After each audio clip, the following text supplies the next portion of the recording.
Ya estamos grabando. Martes 23 de marzo, segundo encuentro del año, donde vamos a viajar.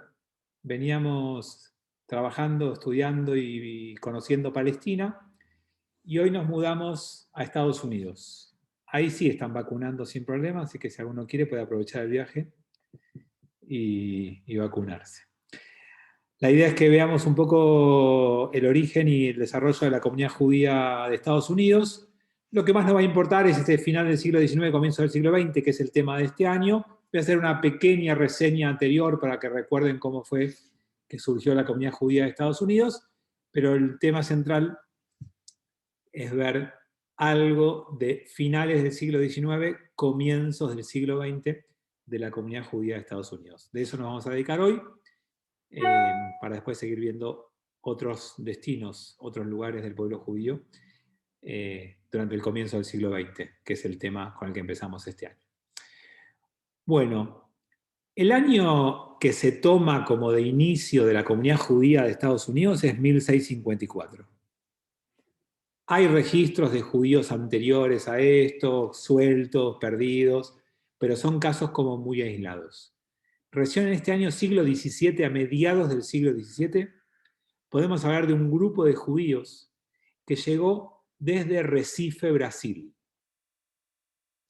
¿Por qué se fueron de Brasil? Porque Brasil, que era parte de la empresa holandesa llamada, esa empresa de las Indias, Compañía de las Indias Orientales o algo por el estilo, la empresa de navegación holandesa que iba asentándose en diferentes lugares de América e iba generando algún tipo de colonia, fue ocupada por los portugueses. Y como los portugueses ocuparon Brasil, desplazando a los holandeses, este grupo de judíos, que era de origen portugués, pero que venía de Holanda, vio amenazado su futuro. Y lo vio amenazado por la Inquisición. Recuerden que en esa época era plena época de la Inquisición. Y Portugal era uno de los países que estaba bajo el dominio de la Inquisición. Entonces este grupito de judíos sueltos se mudó, como alguien creo que puso recién en el chat, a New Amsterdam, porque así se llamaba el lugar de donde ellos venían, y ciudad que después va a pasar a ser Nueva York, pero que en el origen tenía que ver con esta residencia de estos judíos holandeses de origen portugués, que sientan las bases de una comunidad judía que en ese momento no había manera de visualizar ni proyectar a lo que es hoy, que algún datito de lo que es hoy les voy a dar al final de nuestro encuentro, pero que en aquel momento empezó a sentar bases, que desarrolló una comunidad judía con una particularidad específica. Si bien las comunidades judías del mundo podemos decir que tenemos puntos en común, cada comunidad judía del mundo tiene su especificidad. Y no es lo mismo ser judío en Latinoamérica, ser judío en Europa o ser judío en Israel. Y entonces hay una particularidad de ser judío en Estados Unidos, que ahora en un ratito vamos a ver en qué consiste, qué significa esto, ¿sí? Entonces se tuvieron que ir.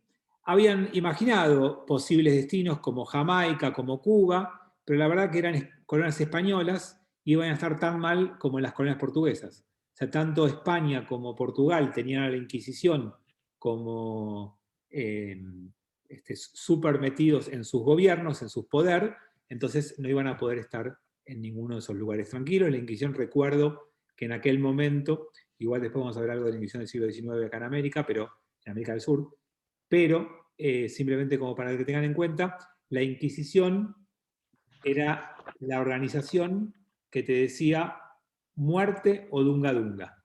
¿Se acuerdan del chiste? No, te decía, o te convertís al cristianismo o tenemos que matarte para salvar tu alma. O sea, matarte era una ayuda que te daban, porque de esa manera te decían, te matamos el cuerpo físico, pero podemos salvar tu alma.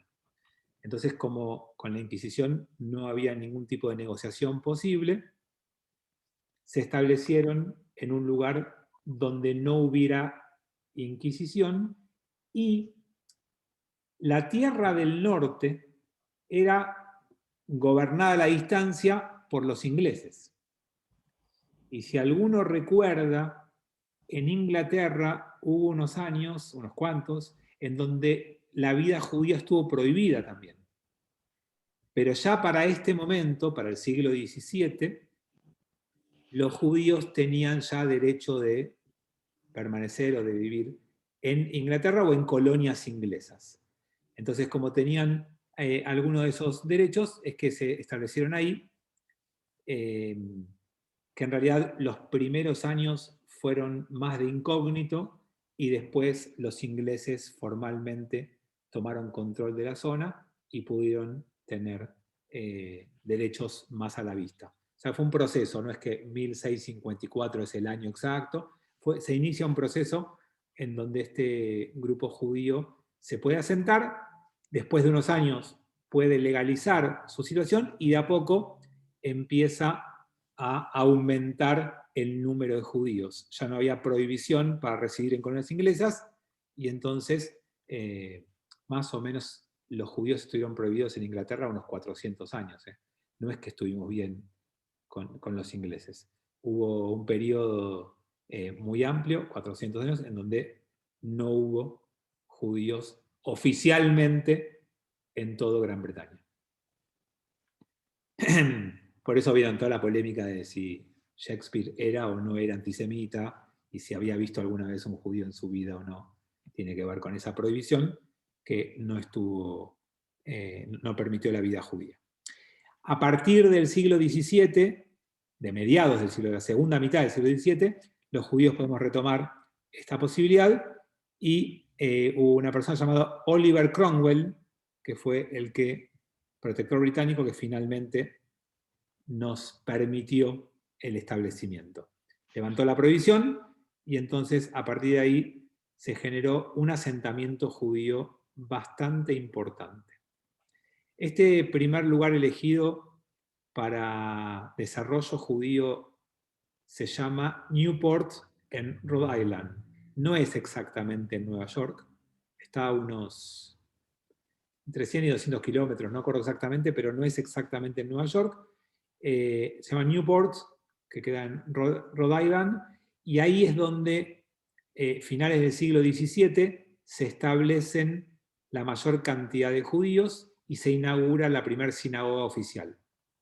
Había después, más adelante, hubo una prohibición de Nueva York que duró un tiempito, en donde los judíos no podían establecerse tampoco, ni siquiera en Nueva York.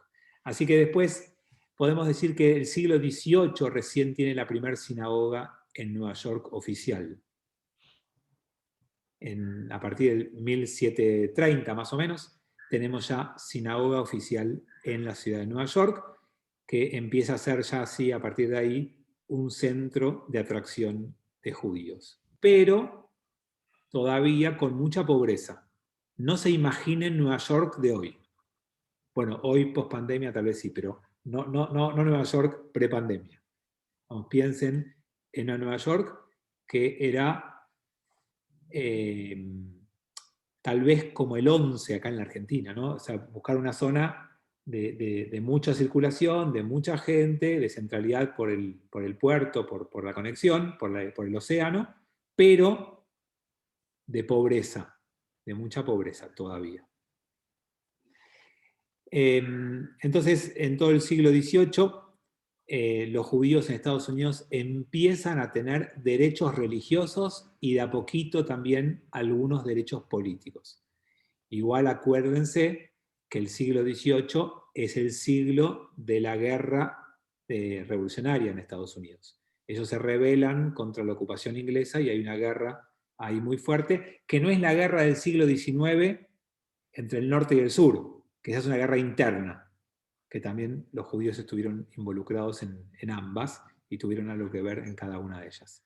Siglo XVIII es el momento en el que Estados Unidos se independiza de Inglaterra y logra establecer sus propias bases, y recuerden que 1776 es el año en el que declaran la independencia y los derechos, ¿sí? Fueron 3 años antes de la Revolución Francesa. Se suele estudiar muchas veces en los colegios la Revolución Francesa, en realidad dije 3, pero son 13, 1776 contra 1789. En 1776, anticipadamente a lo que ocurre en Europa, se establecen los derechos y un gobierno independiente en Estados Unidos, por lo menos independiente de lo que era en esa época, ¿no? No lo mismo que podríamos decir de ahora. Entonces, los judíos tienen su participación en esta batalla, en esta revolución, y obviamente que primero se ampararon en la permisión, en el permiso, en la posibilidad de ejercer su judaísmo que le daban los británicos, y después obviamente prefirieron la independencia americana y apoyarla una vez que tuvieron el poder.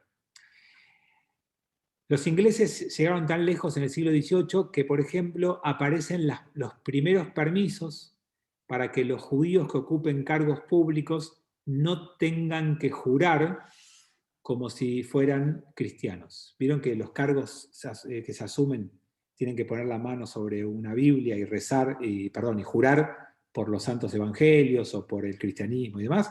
Bueno, ya en el siglo XVIII los ingleses habían desarrollado fórmulas en donde los judíos podían jurar sin necesidad de traicionar su creencia, su manera de pensar. Así que eso también fue como bastante avanzado, y por eso los judíos empezaron a mirar con buenos ojos establecerse en Estados Unidos.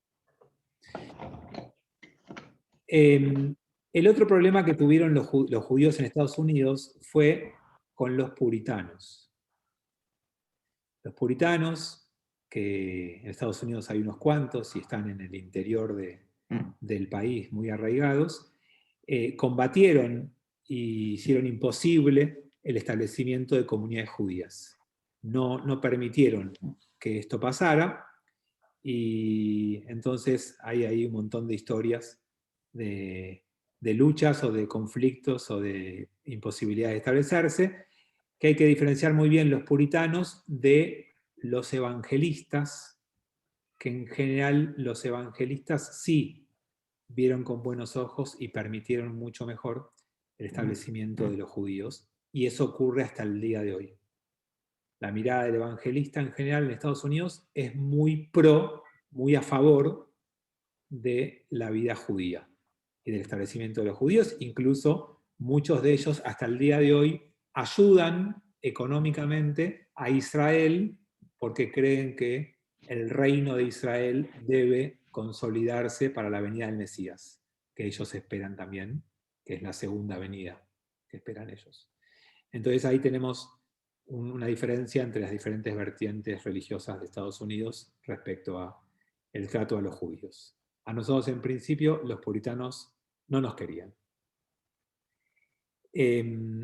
Después hubo unos cuantos judíos que se destacaron. Alguno de ellos, para poder ocupar cargos, se convirtió al cristianismo, y tenemos, por ejemplo, en el siglo XVIII, algún que otro jefe de cátedra de la Universidad de Harvard, que era de origen judío, pero para ocupar el cargo tuvo que convertirse al cristianismo.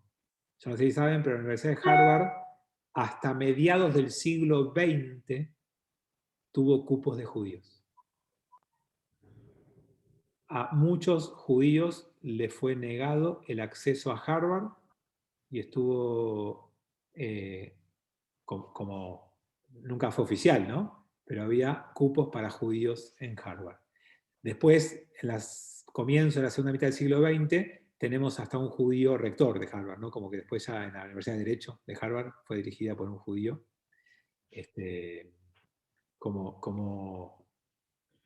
superando ese momento. Pero tuvimos como momentos de mucho combate o mucha dificultad para la vida judía en Estados Unidos. Quiero mirar que tengo un par de chats. Esto que dije antes de Nueva York y de New Amsterdam. También llegaron piratas judíos a América y existe un cementerio judío en Nueva York, cerca del barrio chino, con signos piratas y letras hebreas. Piratas subieron de todas las religiones, no distinguían en eso, pero no fue el fuerte de la comunidad judía que llegó a Estados Unidos. No es que los judíos llegaron como piratas. Digamos, por supuesto que los hubo, como los subieron de todas las religiones, pero no fue lo característico. Los judíos no tenían cargos públicos en Inglaterra y llevaron la jura a Estados Unidos. Sí, esa misma jura que permitieron en Inglaterra, la permitieron en las colonias y después también en Inglaterra. Les recuerdo que después en el siglo XIX tenemos varios políticos judíos destacados en Inglaterra.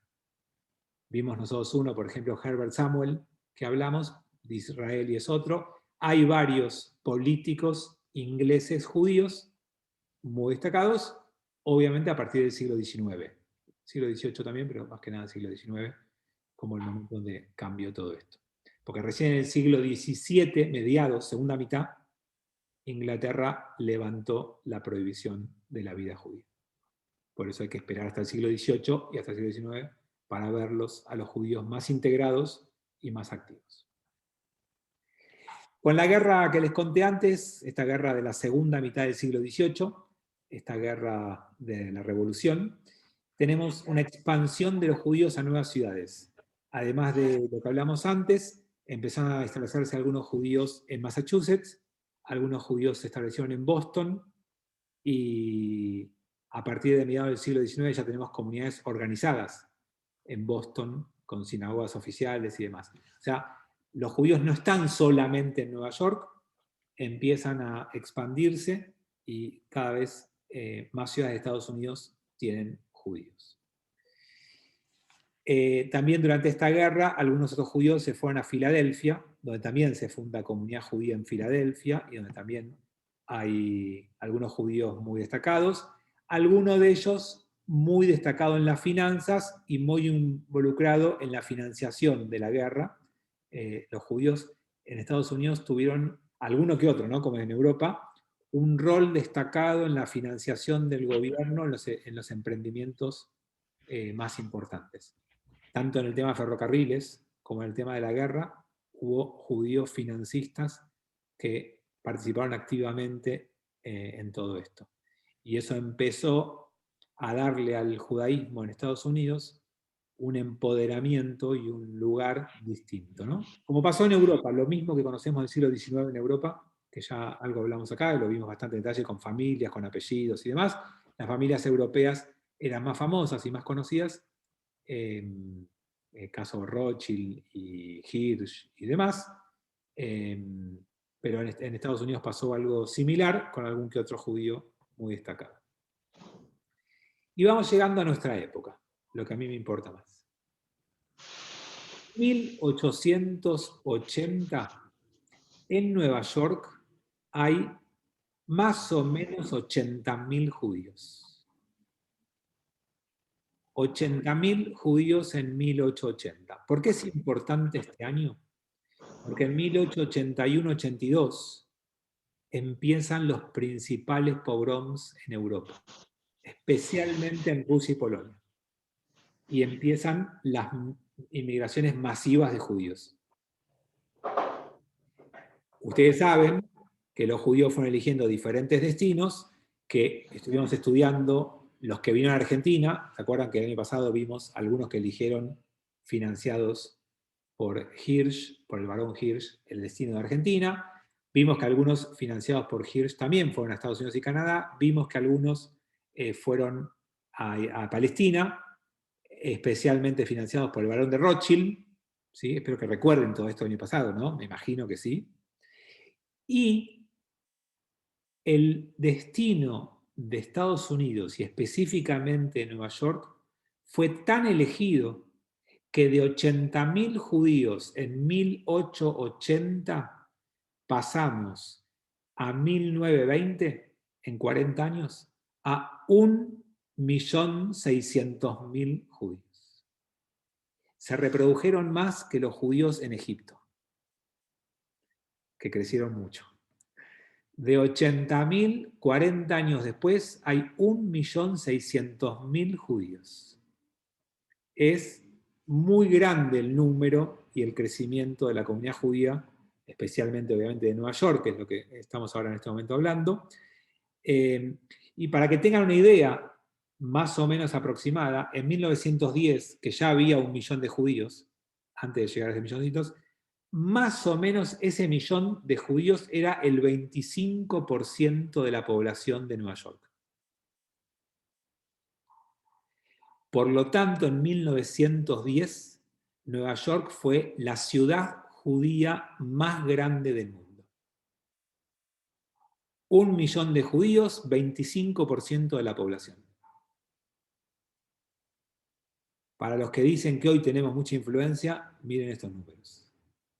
¿Saben qué porcentaje somos hoy en Estados Unidos? De Estados Unidos, más o menos el 2%. Es muy difícil de determinar ese número porque depende de la definición de judío que tomes. En Estados Unidos hoy podemos hablar de 5 millones de judíos, o de 7 millones de judíos, o de 8 millones, depende si tomamos el nieto de un judío, si tomamos el judío hijo de madre judía, o si tomamos al que se autodefine como judío. Son muy diferentes los números, igual que en Argentina. En Buenos Aires pasa lo mismo. Pero más o menos se calcula que si la población tiene unos 300 millones de personas, podemos ser el 2% de la población si tomamos un número de 6 millones de judíos aproximada en Estados Unidos. Igual somos un poquito menos como número de judíos de verdad hoy. Pero a grandes números el porcentaje es muy bajo. Por supuesto que en las grandes ciudades, especialmente en Nueva York, se concentra mucho más el porcentaje, pero no tanto como en ese momento. Porque, para que tengan una idea, hoy debe haber en Nueva York también un poquito más de 1 millón de judíos. Pero la población de Nueva York es mucho más grande que en aquel momento, entonces hoy somos el 12%, ya no más el 25% de la población. O sea, la población de Nueva York se duplicó, mientras la nuestra quedó más o menos igual, en 100 años. O sea, a grandes números, esa es la situación, para que entiendan un poco cómo se conforma la población judía de Estados Unidos, o de Nueva York. Bueno, y si vamos al estado de Nueva York, más que la ciudad, todavía somos menos en proporción, somos menos del 9. No es lo mismo la ciudad de Nueva York que el estado. En el estado de Nueva York, la proporción todavía es un poco menor, porque obviamente aumenta la población no judía, ¿no? Bueno, la próxima camada, o sea, volvemos, de 1880 a 1910, 1920, llegaron básicamente judíos de Rusia y de Polonia, básicamente judíos pobres, judíos que estaban escapando y judíos que se establecen en una Nueva York empobrecida y obviamente con una comunidad judía poco fuerte para poder absorber tantos judíos. No hay manera que 80.000 residentes reciban a 1 millón y pico de inmigrantes. Y una gran mayoría de ellos muy, muy deteriorado en lo económico. Pero hay otro grupo de judíos que también llega en inmigración a Estados Unidos y vienen principalmente de Alemania. Y esta es una inmigración judía mucho más importante en lo cultural y en lo económico. Y quiero contarles que, yo creo que lo vimos, pero por las dudas, que esto mismo pasó en Palestina. Durante el siglo XIX, la inmigración de judíos de Alemania a Palestina fue muy importante porque llegaron judíos, o no judíos, porque también llegaron muchos evangelistas, llegaron muchos a establecerse con muchos recursos. Por eso cuando vayan a Israel actualmente, si es que en algún momento podemos viajar, y volvemos a viajar, van a ver que en las principales ciudades de Israel, Tel Aviv, Haifa y Jerusalén, y en otras también, pero en esas tres seguro, la Moshavá Germanit, la aldea judía, la aldea alemana en la ciudad es la más linda. La colina alemana de Jerusalén, la colina o aldea alemana de Haifa y la colina alemana de Tel Aviv son lugares top. Por ejemplo, la de Haifa, ¿saben dónde está? ¿vieron cuando está el parque de los árboles? Ese jardín precioso que es una religión Bahá'í. ¿Ubican lo que les digo? Es la postal de Haifa. Son los jardines Bahá'í, que son una cosa impresionante. Vos bajás de esos jardines y llegás a un bulevar, a una calle preciosa. Bueno, esa es la aldea alemana de Haifa. En Jerusalén es la zona donde están todos los más lindos restaurantes, dentro de Jerusalén, una parte muy linda de la ciudad, por supuesto ciudad nueva.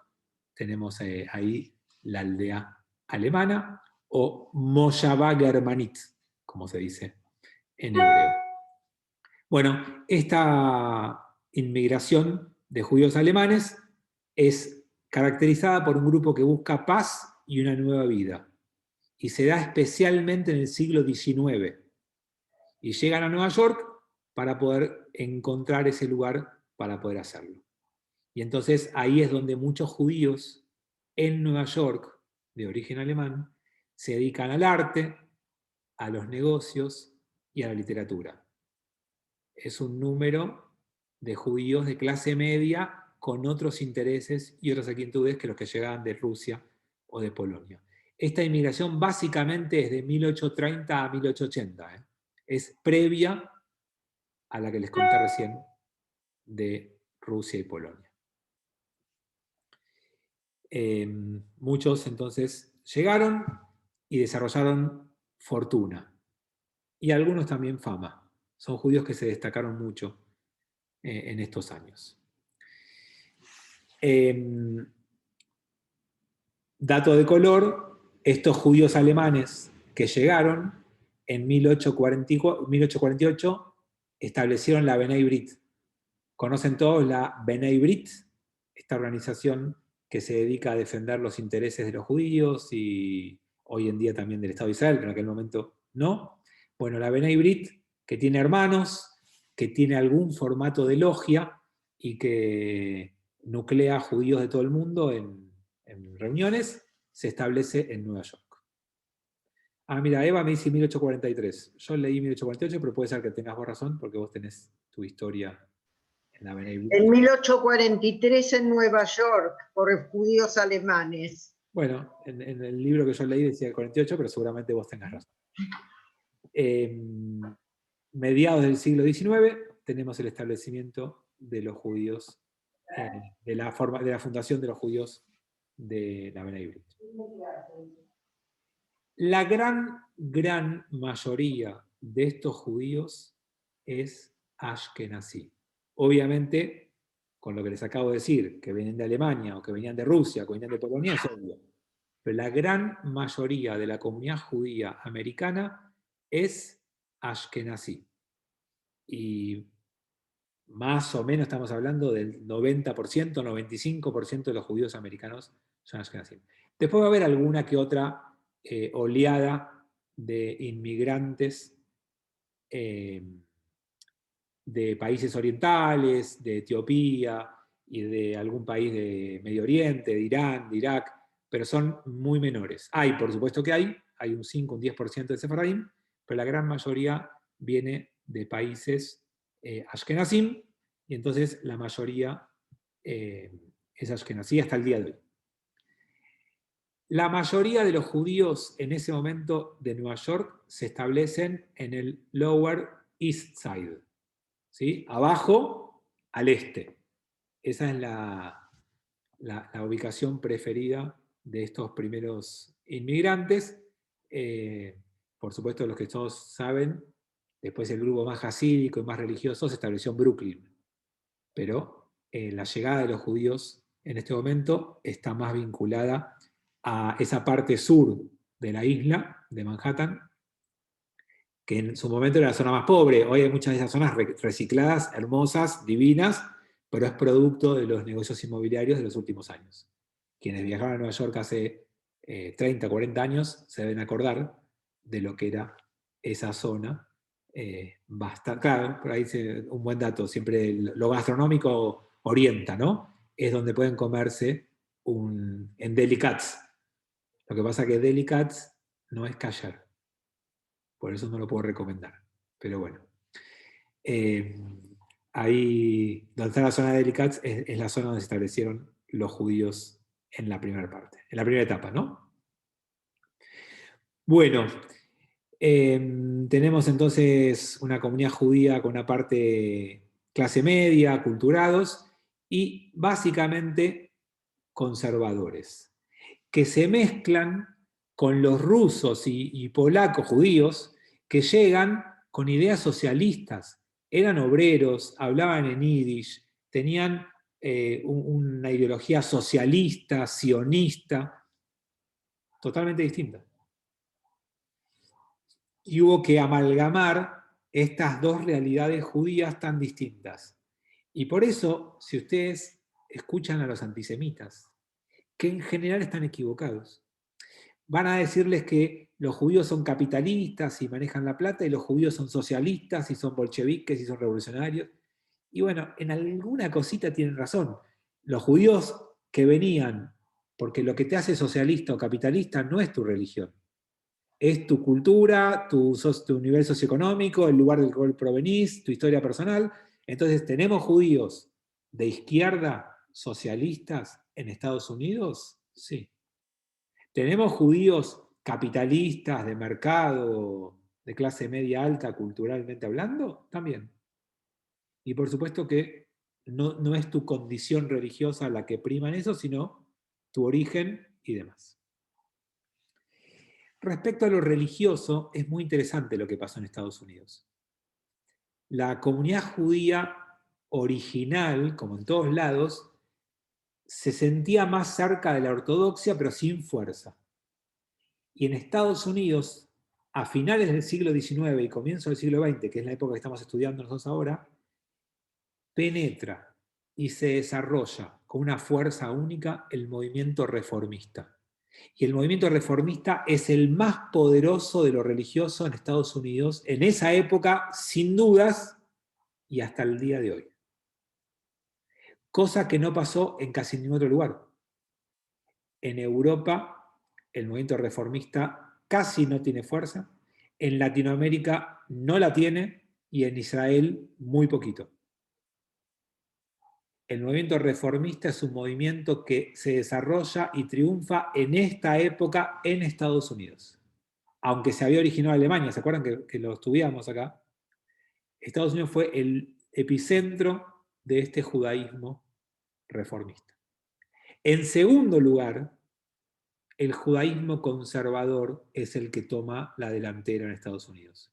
Y también se desarrolla fuertemente con una institución central que hasta el día de hoy es el emblema del judaísmo conservador en el mundo, tal vez después de Jerusalén en algunas cosas o por encima de Jerusalén en otras, que se llama JTS, Jewish Theological Seminar, Seminario Teológico Judío. Ese seminario teológico judío que hasta el día de hoy es la institución judía conservadora más importante del mundo, después de Jerusalén o antes de Jerusalén, depende en qué rubro. Económicamente, por supuesto, mucho antes. Hoy el poder simbólico está en Israel, en Jerusalén, pero sepan que el principal rabino del seminario de Israel es americano.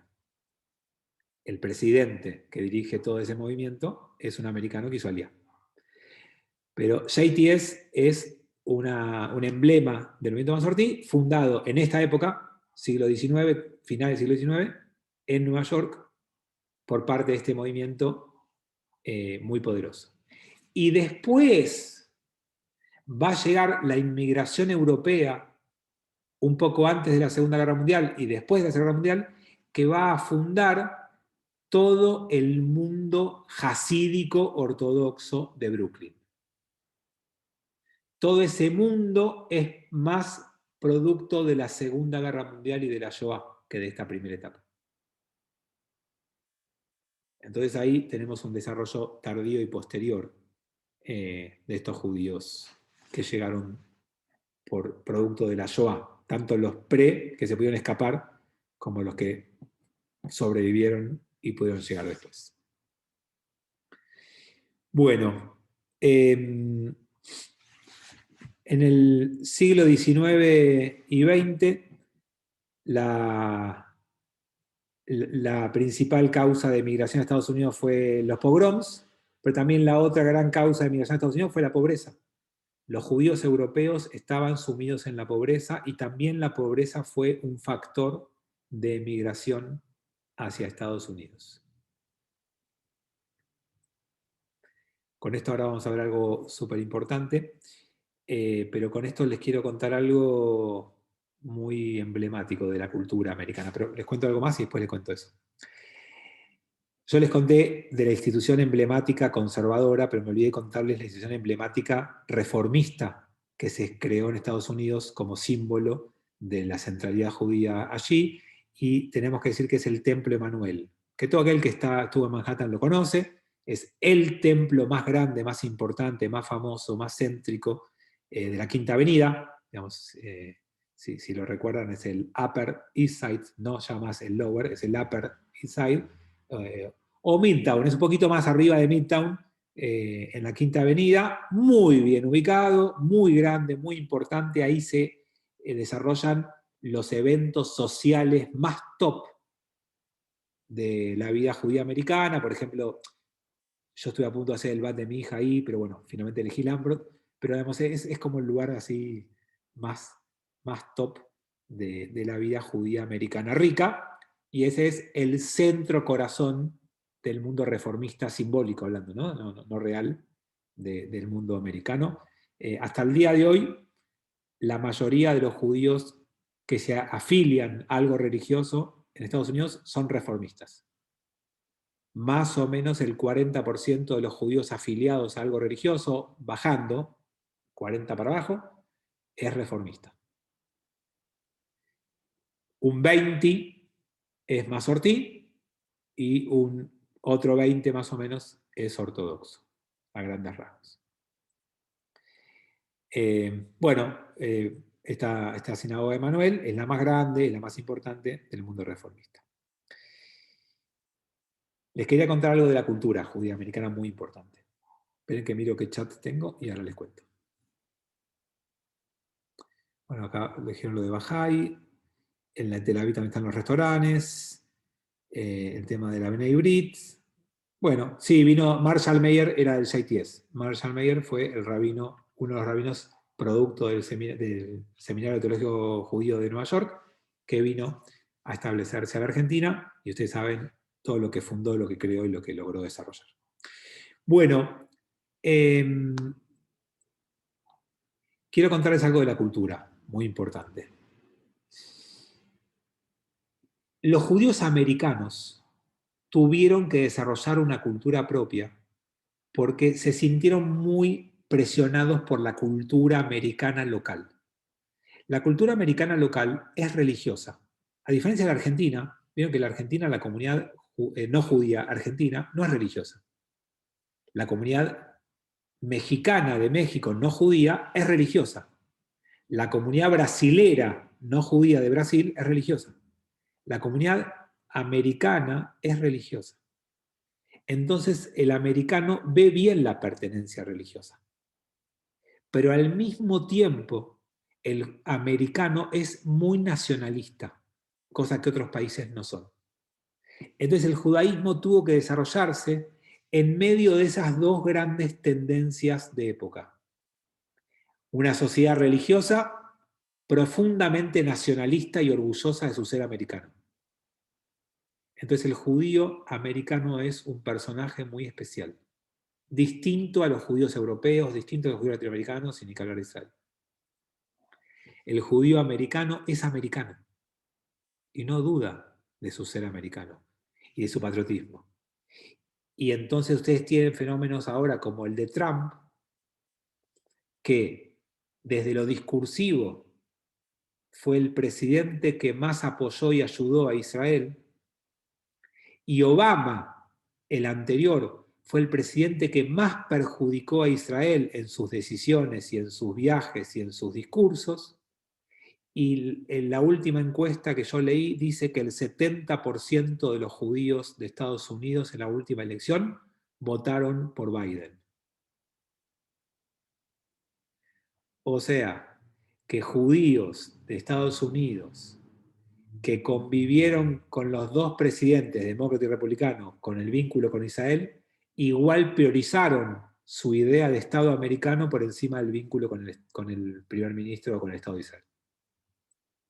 Eso es muy particular de la comunidad judía americana. Si nosotros en la Argentina tuviéramos un presidente que apoya al judaísmo y a Israel, y uno que no, y hay elecciones con esos dos candidatos, yo me animaría a pronosticar, con la posibilidad de equivocarme, porque bueno, no pierdo nada, que la mayoría de los judíos de Argentina votarían al presidente pro-Israel. No me imagino jamás este tipo de cosas en la Argentina. Bueno, eso es producto de la cultura particular y especial, entre otras cosas, que se generó en Estados Unidos. Bueno, como les dije antes, Brooklyn empezó a crecer ya en el siglo XX con la inmigración judía jasídica, especialmente después de la Segunda Guerra Mundial, con todos los supervivientes de los campos de exterminio o los sobrevivientes de los guetos europeos. Se creó un movimiento en Estados Unidos que se llama el movimiento Galveston. No sé si alguno lo escuchó nombrar o sabe qué es. El movimiento Galveston. Lo que hicieron fue juntar fondos para asistir a la inmigración judía a Estados Unidos con un objetivo. Estamos hablando todavía de vuelta del comienzo del siglo XX, que es la época más importante. Estamos hablando de los primeros años del 1900. Yo les dije que en los primeros años de 1900 la mayoría de la inmigración era rusa, polaca y pobre. Entonces, como llegaban judíos que se escapaban de Europa y que llegaban sin nada y que eran muy pobres, quisieron ayudarlos a establecerse más lejos de la costa. No querían que todos los judíos empobrecidos lleguen y se establezcan en Nueva York, en Manhattan, en los lugares donde ya estaban algunos judíos ubicados, porque no podían mantenerlos económicamente a todos. Y ya estaban abarrotados de inmigrantes y había mucha pobreza. Entonces, el plan fue llevar judíos lejos de la costa. Y por eso hoy ustedes van a encontrar en Estados Unidos una gran comunidad judía, por ejemplo, en Texas. No sé si alguna vez alguno fue a Texas, pero van a encontrar judíos en bastante cantidad en lugares como Texas, que tuvo que ver con estos planes para financiar y apoyar económicamente, con algunos filántropos, el establecimiento de judíos en ese tipo de lugares, para poder sacarlos obviamente de la concentración en Nueva York, ¿no? Bueno, por supuesto que hay algunos filántropos que podríamos hablar, pero como no son tan conocidos como los europeos, no vale la pena llenarlos de nombres que no van a aportarles mucho. Pero sí, esto me importa que sepan que hubo un plan de orientación de los judíos al campo americano, fuera de las grandes ciudades y urbes. Bueno, así como les dije que la mayoría de los judíos habían llegado de Europa Oriental y Central, empezó a generar en Estados Unidos un movimiento anti-inmigración. Se empezaron a cansar un poquito de esta llegada en oleada de judíos, de inmigrantes, de pobres que se escaparon. Entonces pasó algo gravísimo, que fue una de las peores cosas que nos pasaron en los años previos a la Segunda Guerra Mundial. En 1924 aparecieron las cuotas de inmigración a Estados Unidos. Cuotas de inmigración que restringieron severamente la inmigración judía, especialmente de Europa del Este, cuotas que estuvieron en vigencia, escuchen bien, hasta 1965.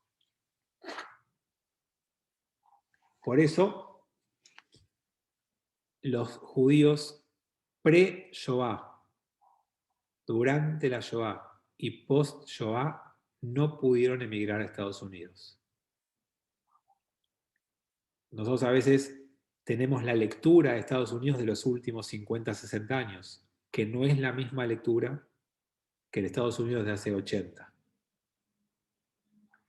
sepan que esas cuotas de inmigrantes provocaron el asesinato de muchos judíos. No porque los han matado a los americanos, sino porque al no dejarlos escaparse allí, no tuvieron salvación.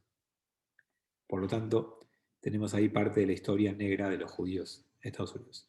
Miro un chat y voy con los últimos temas antes de cerrar el encuentro de hoy. In God We Trust.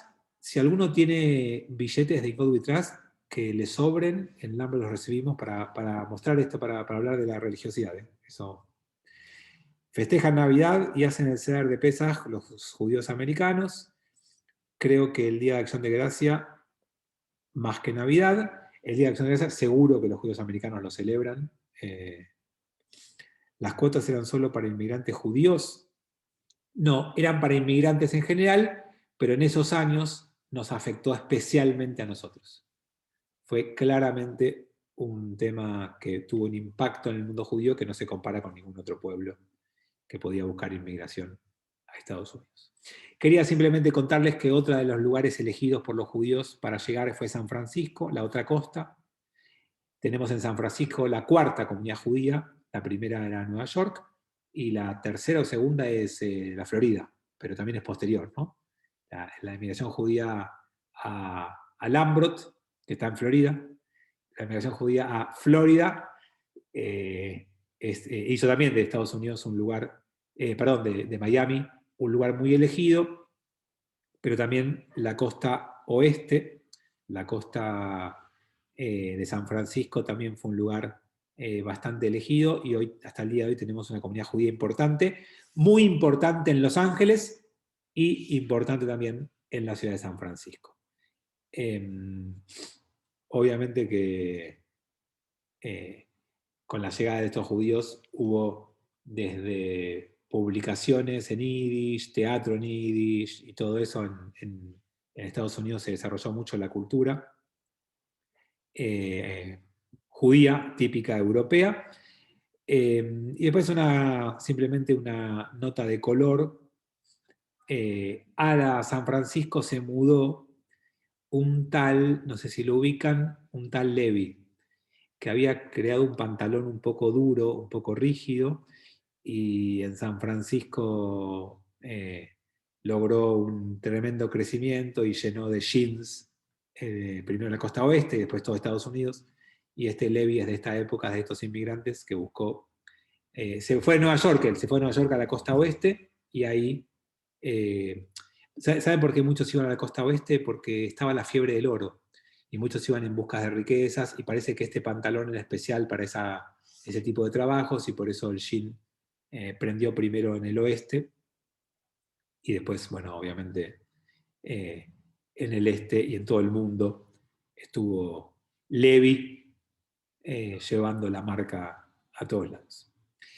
Bueno, a grandes rasgos, de eso se trata. No sé cuál es la segunda comunidad judía. Florida es la tercera, la costa oeste es la cuarta, Nueva York es la primera. No sé cuál es la segunda, pero debe ser alguna de las zonas cercanas a Nueva York con judíos. Creo que hoy en Miami hay unos 750.000 judíos, más o menos, que son menos del 1.000.000 y pico que hay en Nueva York. Y no sé cuál es la segunda comunidad que está en el medio de ellas dos. Bueno, recorrimos un poquito la historia del comienzo del siglo XX de Estados Unidos, un poquito antes y un poquito después para que se ubiquen bien, pero el objetivo era que entiendan bien esto 1880-1920 como lo más importante. Y la semana que viene, en el medio de Pesaj, seguiremos estudiando historia y recorriendo alguno otro de los destinos del pueblo judío durante el comienzo del siglo XX. Espero que me acompañen. Shabbat Shalom para el viernes, Hag Sameach para el fin de semana, y espero verlos el viernes o por ahí. Sameach y gracias. Chau, chau. Gracias. Hag Sameach para todos. Sameach y gracias. Saludos. Gracias. Gracias, Camila.